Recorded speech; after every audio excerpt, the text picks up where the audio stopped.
নোয়াখালী এক আসনের পুরানপুরে বিএনপি মনোনীত প্রার্থী ব্যারিস্টার মাহবুব উদ্দিন খোকন এর সমর্থনে গণমিছিল অনুষ্ঠিত। আজ সোমবার 9 ফেব্রুয়ারি 2026 বিকাল 4টায় নোয়াখালীর চাটখিল উপজেলার মোহাম্মদপুর ইউনিয়নের সাবেক সভাপতি ও পরানপুর কেন্দ্র কমিটির আহ্বায়ক আব্দুল হালিম বিএসসির নেতৃত্বে পরানপুর ও কাকরাপাড়ায় ধানের শীষের সমর্থনে এক বিশাল গণমিছিল অনুষ্ঠিত হয়।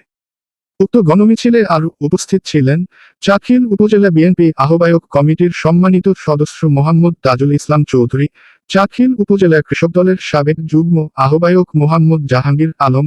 চাটখিল উপজেলা বিএনপি সাবেক সম্মানিত সদস্য ও সাবেক সফল মেম্বার মোহাম্মদ শহীদুল্লাহ, চাটখিল উপজেলা বিএনপি সাবেক সম্মানিত সদস্য ও সাবেক গ্রাম সরকার মোহাম্মদ ইউনুস, সাবেক বিএনপি নেতা ও সৌদি আরব এর বিশিষ্ট ব্যবসায়ী মোহাম্মদ বেল্লাল হোসেন, জিয়া সমাজ কল্যাণ পরিষদের কেন্দ্রীয় পরিকল্পনা বিষয়ক সম্পাদক ও সৌদি আরব এর বিশিষ্ট ব্যবসায়ী মোহাম্মদ ইমাম হোসেন, নোয়াখালী জেলা ছাত্রদলের সাবেক যুগ্ম সাধারণ সম্পাদক ও চাটখিল উপজেলা প্রেসক্লাবের সাংগঠনিক সম্পাদক মোহাম্মদ সিরাজুল ইসলাম হাসান, মোহাম্মদপুর ইউনিয়ন যুবদল নেতা মোহাম্মদ ইয়াসিন, মোহাম্মদপুর ইউনিয়ন ছাত্রদল নেতা হৃদয় সহ বিএনপি এবং এর সকল অঙ্গ ও সহযোগী সংগঠনের বিভিন্ন পর্যায়ের নেতা কর্মীগণ উক্ত মিছিলে ছিলেন।